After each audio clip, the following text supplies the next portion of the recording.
Continuamos con el numeral 8, músculos del brazo que mueven el radio y el cúbito. Aquí podemos encontrar lateralmente el músculo deltoides. Además del músculo deltoides, que es el que se está señalando en este momento, también podemos encontrar el bíceps braquial. El bíceps braquial tiene dos cabezas que es posible identificar a este nivel. La cabeza larga, que tiene disposición lateral, y la cabeza corta, que tiene disposición medial.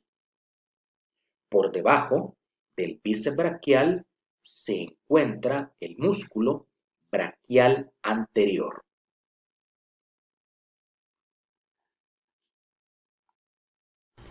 Siempre en el brazo, pero en la parte posterior de este es posible identificar el tríceps braquial. En el tríceps braquial es posible identificar tres orígenes. Tenemos la cabeza lateral, luego de acá a acá la cabeza larga y por último, delimitándola acá, la cabeza medial. Entonces, cabeza medial, cabeza larga y cabeza lateral del tríceps o del músculo tríceps braquial. Bien, en cuanto al bíceps, encontramos que el origen de la cabeza larga lo tiene en el tubérculo, una estructura que se encuentra por encima de la cavidad glenoidea de la escápula y se denomina tubérculo supraglenoideo. Por otro lado, la cabeza corta se origina en la apófisis coracoides de la escápula. Ambas van a tener su inserción en la tuberosidad del radio y aponeurosis bicipital. Por su parte, el músculo braquial tiene su origen en la superficie anterior distal del húmero y su inserción en la tuberosidad del cúbito y apófisis coronoides. En cuanto al tríceps braquial, este tiene, en cuanto a lo que sería la cabeza larga, sería esta, tiene su origen en el tubérculo infraglenoideo, que sería una proyección inferior en la cavidad glenoidea de la escápula.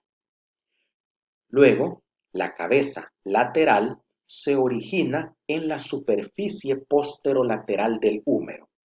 Y por último, lo que sería la cabeza acá, la cabeza medial, esta se origina en toda la superficie posterior del húmero, donde se insertan tanto la cabeza larga, la cabeza lateral y la cabeza medial del tríceps braquial, pues se originan en el olecranon del cúbito. Numeral 9. Músculos del antebrazo que mueven muñeca, mano y dedos. En esta parte, prácticamente solo debemos identificar el compartimiento anterior y saber de que en el compartimiento anterior estarán los músculos flexores, principalmente los músculos flexores de la mano y de los dedos. Por otro lado, reconocer también el compartimiento posterior, donde se ubicarán principalmente los músculos extensores de la mano y de los dedos de la mano. Entonces tenemos compartimiento posterior y tenemos también compartimiento anterior. En cuanto a los músculos de la mano o de la palma de la mano que mueven los dedos, hay dos regiones que es importante identificar. Primero, la región tenar o eminencia tenar, que está al lado del dedo pulgar, y en ella se ubican varios músculos que ejercen su acción sobre el dedo pulgar. Y luego está la eminencia o región hipotenar. En la región hipotenar se ubican varios músculos que actúan sobre el dedo meñique. En la espalda, en plano superficial, podemos observar o podemos identificar el músculo dorsal ancho o músculo de los nadadores.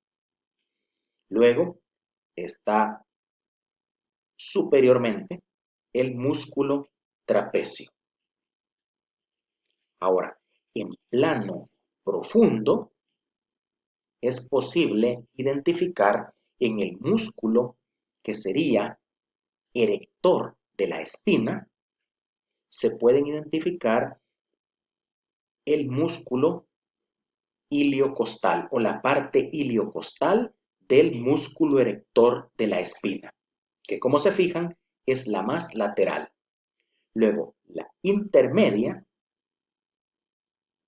que es la parte longísima o músculo longísimo o parte longísima del erector de la espina, y es el que está señalado en este momento. Y luego se encuentra el músculo espinal o la parte espinal del músculo erector de la espina. En cuanto a orígenes e inserción, encontramos que el músculo dorsal ancho se origina en las apófisis espinosas de las vértebras de T7 a L5, en las vértebras lumbares, en las crestas del sacro y el ilion, en las 4 costillas inferiores a través de la fascia toracolumbar, que es esta que se encuentra acá.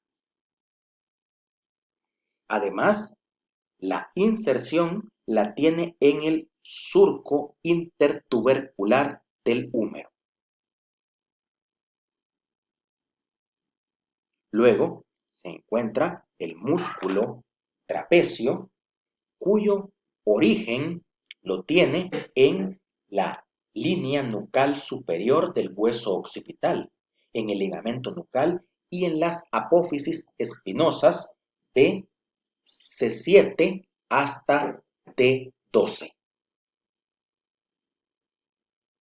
Por otro lado, la inserción la tiene en la clavícula y acromion y en la espina de la escápula.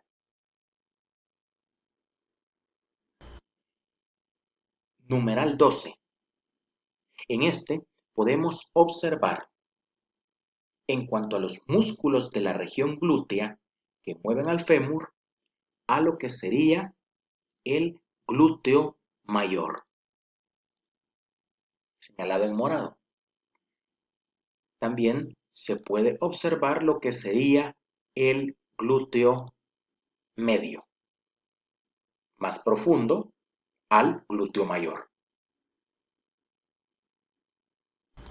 En cuanto al glúteo mayor o nalga, este tiene su origen en la cresta ilíaca, en el sacro, en el coxis y aponeurosis del sacro espinoso, y su inserción la tiene en el tracto iliotibial de la fascia lata y en la región superolateral de la línea áspera del fémur. Además, bajo el trocánter menor del fémur. Esa sería la inserción. Ahora, el glúteo medio va a tener su origen en el ilion y su inserción en el trocánter mayor del fémur. Continuamos con el numeral 13.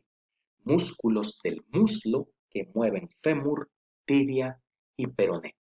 Tenemos acá el compartimiento posterior del muslo. Y en el compartimiento posterior del muslo podemos identificar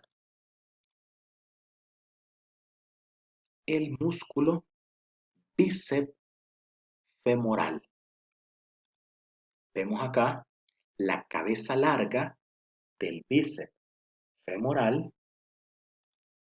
Observamos también la cabeza corta del bíceps femoral como en plano profundo. Volvemos a la cabeza larga y también es posible observar el semimembranoso y el músculo semitendinoso. Eso es en el compartimiento posterior. En esta imagen podemos señalar lateralmente en el compartimiento posterior del muslo al bíceps femoral. Este tiene su origen en la tuberosidad isquiática y en la línea áspera del fémur, y su inserción la tiene en la cabeza del peroné y en el cóndilo lateral de la tibia. Por otro lado, tenemos al semitendinoso. Este músculo semitendinoso tiene su origen en la tuberosidad isquiática y su inserción en la zona proximal de la superficie medial del cuerpo de la tibia. Luego tenemos al semimembranoso. Este también tiene su origen en la tuberosidad isquiática y su inserción en el cóndilo medial de la tibia. En esta imagen podemos identificar los músculos tanto del compartimiento lateral como del compartimiento anterior y compartimiento medial del muslo. En cuanto al compartimiento lateral, se ubica el músculo tensor de la fascia lata. Luego, en el compartimiento anterior, podemos identificar el cuádriceps femoral con su vasto lateral, su vasto medial, su recto anterior y por debajo del recto anterior el vasto intermedio.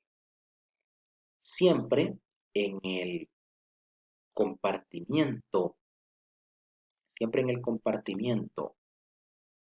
anterior del muslo es posible identificar el músculo sartorio.